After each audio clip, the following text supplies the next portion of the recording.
Well, a new thing, a new segment that I will be putting out, well, once or twice a day, depending on, contestant availability. Lord Chippy will have other contestants during the day because there are just too many people to name and shame and send to either Snake Island or Lord Chippy, allegedly in Minecraft, you know, every day. So I thought, why don't we have a little break? Well, our first contestant, the self pity king right next to Sarah Boone, quote, "My suffering is worse than theirs." A drunk driver who unalived a boy headed to school enrages a family and shocks a judge when he whines at sentencing that he lost everything. Yeah, let me work on giving a damn. Nope, found none. Lord Chippy, he's all yours. Think of his suffering. Yeah, not the young child that unalived and their family. No, I'm sure the judge thought this was totally appropriate. A Nevada man caused an uproar when he claimed to be suffering more than the family of a 5-year-old boy he hit and unalived outside a school while driving under the influence of alcohol. Don't Won't we please think of the poor drunk who lost everything?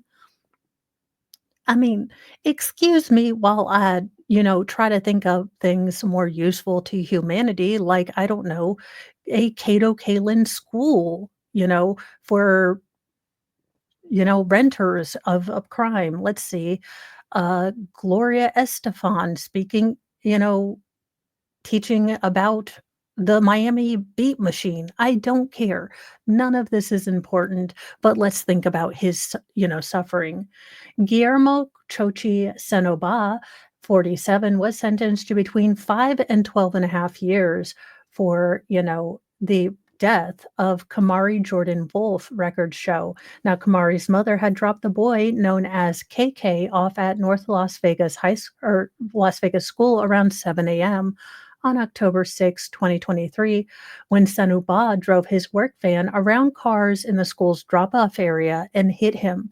So again, if you are one of those parents who cannot follow the rules, who thinks you are more important wherever you have to go, you're gonna try to get out of the car line when kids are being dropped off, very dangerous times. Also, a very fond, middle finger to you too. I'm sure your important meeting is super important. Yeah, why don't you just run, where children are getting dropped off? Really, really have a bone to pick with those people. They piss me off. Now, according to police, his blood alcohol level was 0.98 or 0.098. The legal limit is 0.08. So he was above the limit, not by a lot, but enough to, again, I don't give a shit what you think. Like, when you chose to drive drunk, I don't care. Now, he did plead guilty in March to driving a motor vehicle while under the influence, resulting in death. Local media outlets covered Wednesday's emotional sentencing hearing, where Kamari's mother, Jasmine Wolf, described to the court her pain of losing her son. "It's like losing my breath, but I'll never catch it again," she said. "That day flashes before my eyes every time I close them."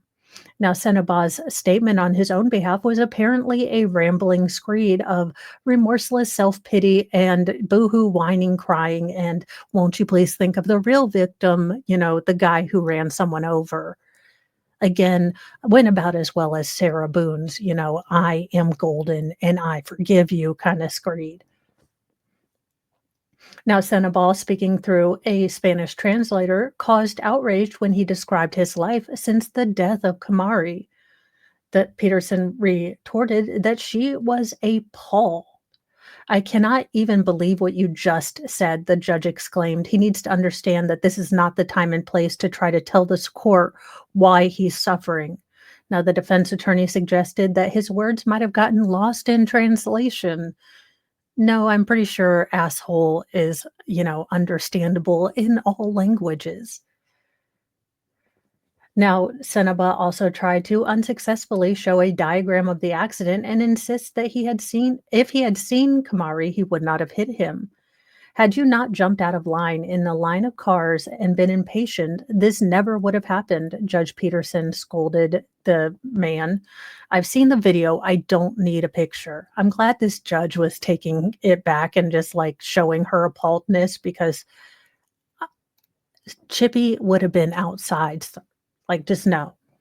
The defendant did not apologize and asked for forgiveness, but Kamari's family did not believe his remorse was at all sincere. The boy said the boy's uncle, Robert Wolf, we do not accept that apology because it was not heartfelt. And no, because he's like, think of me, the real victim. Oh, Lord Chippy is gonna get indigestion from this jerk face. Like this human piece of actual corn infested poo. It's like, won't you think of me? I mean, I know they lost the son, but I'm in jail. Like, you and Sarah Boone are going to be the best couple ever. Now, Kamari's obituary described him as a remarkable young boy who touched many lives with his bright smile, infectious laughter, and unconditional love. He was always so full of joy and had a big heart, making everyone around him feel included and loved. The obituary said he was a natural athlete, playing soccer, basketball, and scoring home runs every game. He had a special love for the Transformers, Marvel characters, Huggy Wuggy, Pennywise, and cuddling with his Nana. Well, absolutely, Kamari. I hope that you are at peace and your family can find some peace. And for this wretched, self indulgent crybaby, well, don't drop the soap or do. I mean, it's a personal choice. I'm just saying, I'm okay either way.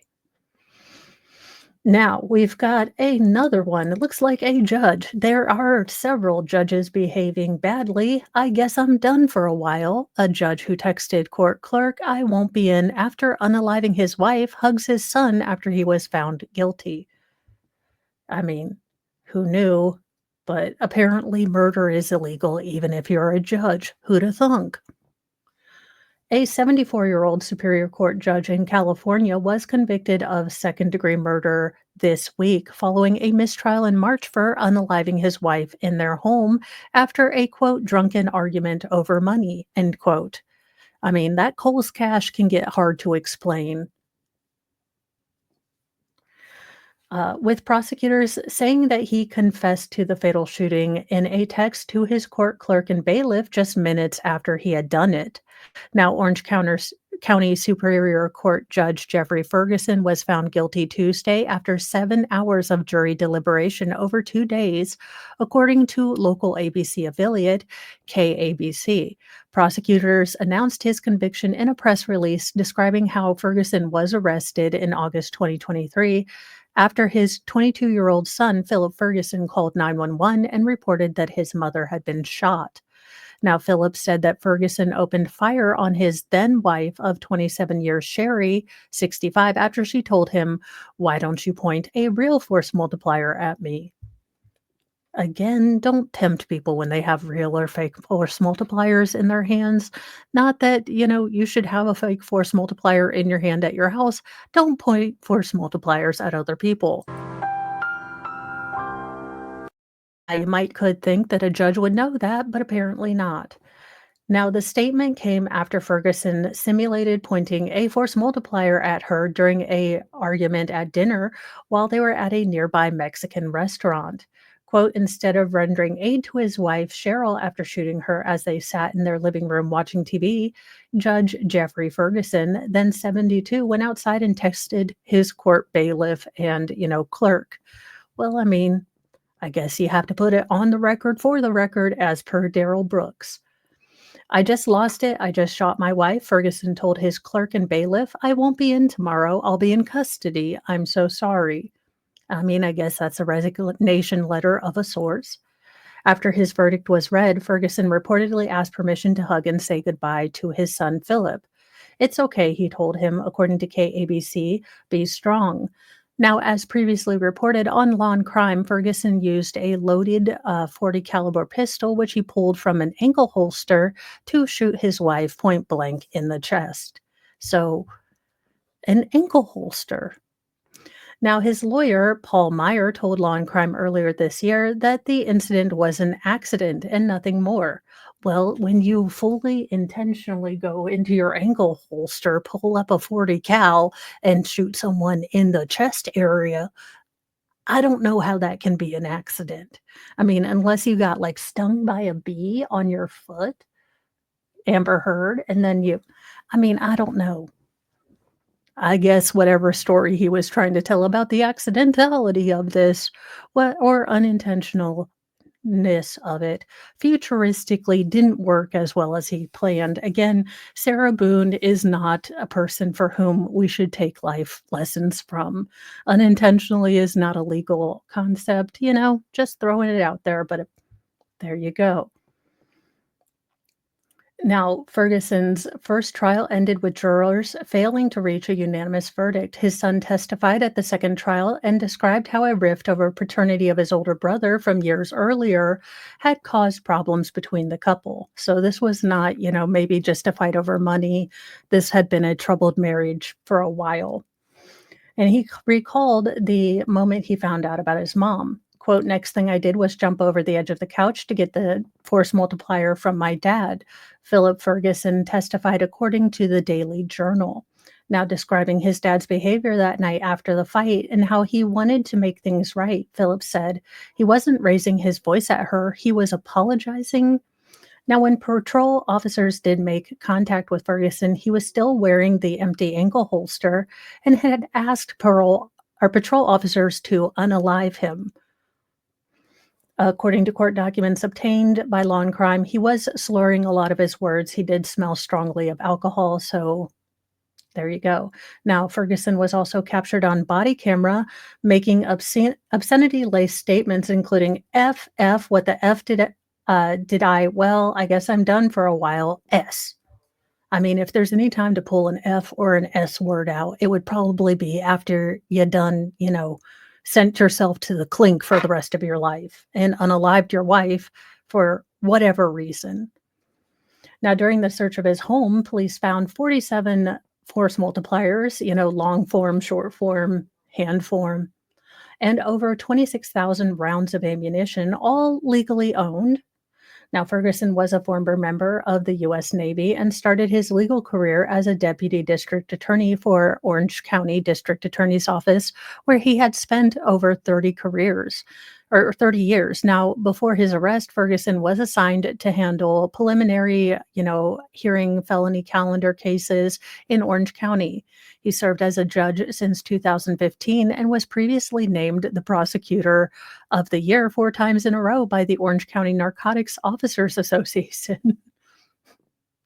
Well, I mean, look, back when he had his life together in 2015, things happen. I mean, Nancy Kerrigan, Tanya Harding, I mean, things happen. Now, what that has to do with anything else, I don't know. That being said, more of these Lord Chippy bites because, as you can see, crime does not sleep, and Lord Chippy shouldn't either. Remember to be kind to yourself, kind to others, but carry a sassy mouth and a can of bitch fire because kindness no longer equals doormats. I will see you all in a little bit, my lovelies. If you like Lord Chippy and naming and shaming of these absolute human dumpster fire people, well, then these will be coming out more often, and I hope to get a better intro. I am working on it, but this is what I could create right now. I am working on Baker levels. So there you go. Thank you guys so much. I hope you enjoyed it, and I will see you in a little bit. Bye, my lovelies.